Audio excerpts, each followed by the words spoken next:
It's interesting. Dr. Mohai and my classmates have listened to me criticize capitalism for a year and a half, and now you get to as well. So I hope that you all enjoy it. Today I'm going to be talking about the justice implications of market-based environmental policies. And first I want to root us in an understanding of where environmentalism has been for the past 40 years.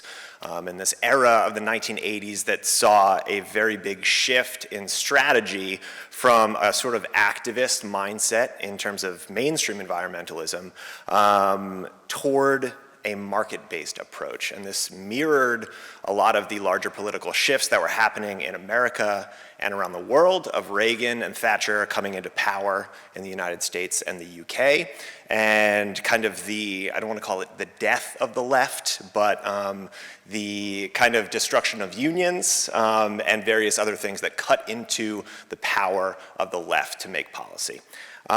Fortunately, environmental justice rose at the same time. Warren County happened in '82, and that sort of seized the mantle of the activist mindset, and it was a good thing that it did.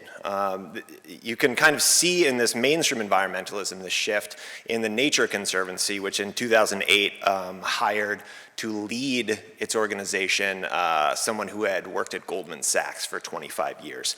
Oh, we didn't even move on, did we? There we are, okay. And we can also see this dichotomy in the Michigan School for Environment and Sustainability, where we are now. On one hand, you have environmental justice as a concentration, which is the reason I came here. But even that term means that environmental justice is inherently siloed within the school itself and not a principle that should be shot through all of environmentalism. And we also see it in the corporatization of Cs. A new partnership with Morgan Stanley is upcoming, and our commons are sponsored by Dow Chemical and Ford Motor Company. Dow Chemical is the fourth most polluting company in America. It's the first most polluting if we go by water pollution. So this is a kind of snapshot into the larger market-based orientation that environmentalism has taken over the past 40 years. Now we're going to go through a few individual examples of market-based policies. I'm trying not to get too far into the weeds here because I want to get on to the kind of meatier, more fun stuff. So I'm just going to go over carbon taxes, which are basically a tax on point source emissions like power plants and industrial facilities, but also extend to all sorts of consumer goods and staple goods like gasoline, like the shampoo bottle that you use that has carbon emissions embedded in it. And so the problem is that the tax is going to be passed down to consumers. And as we know, with sort of rising prices of staple goods, that tends to disproportionately impact lower income individuals and communities because it makes up a disproportionate share of income. So any kind of carbon tax worth its salt is going to have redistributive mechanisms associated with it. Basically a monthly or yearly payment or tax credit to people to kind of help soften the blow. Unfortunately, as you might expect, these redistributive mechanisms are not always planned very well. Even a monthly payment for people who are living paycheck to paycheck, which from any survey is between 50 to 70% of Americans, might not be good enough to make up the difference in that carbon tax raising prices. It's also part of an emerging strategy that views environmental degradation as emissions-based solely instead of part of a larger ecological destruction.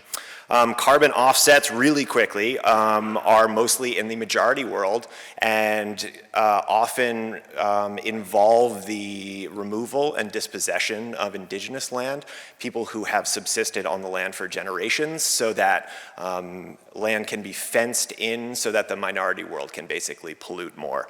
And finally, ecosystem goods and services basically tries to put a price on individual components of an ecosystem so that we can value them monetarily.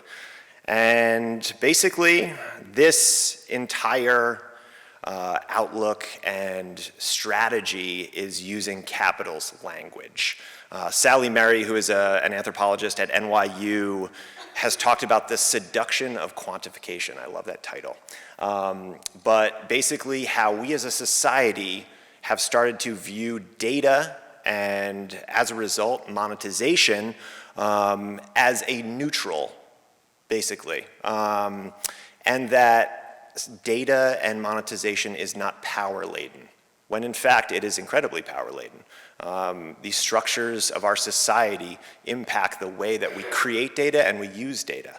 I was having a discussion with an urban planning professor, the amazing Scott Campbell, last week about this imbalance between sort of qualitative information and quantitative information, and how society puts more emphasis on quantitative information. And he said, well, you know, there's this saying that to name something is to know it.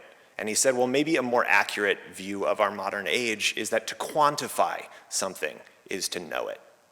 To quantify something is to know it. I love that. But what do we lose when we quantify things? And that is the erasure of qualitative meanings of nature, of spiritual meanings of nature, of emotional meanings of nature. Why should indigenous groups have to put a price on spirituality? Why should frontline communities have to put a price on their health or provide citizen science to prove that they've had disproportionate health outcomes? We don't put emphasis on qualitative information in our society, and instead of blaming a lack of data, we should blame a policy apparatus that has not found a way to include qualitative information. And of course, the next question is who benefits from this? And the answer, of course, is capital. Capital interests benefit from using a language of capital, and environmentalism using a language of capital. All you have to do is remember that a lot of these policies have been in place for 20 to 30 years, such as cap and trade markets, and then look at emissions, how fast they've risen, fossil fuel extraction. So I don't think I need to talk you into who benefits from this, and finally, we should look forward. It's been 12 years since Julian Aguiman's Just Sustainability came out, and that vision of fusing social justice and environmentalism is more necessary and pressing than ever. Realizing that not only is immigration an environmental issue, healthcare is an environmental issue, but also economics is an environmental issue. And so I want you to leave here asking yourself what a just economy might look like. Do we even have the language to describe what a just economy would look like? The past 30 to 40 years have been such an era of limited imagination, and we have to move past it and imagine greater things to create a just and equitable world. Thanks.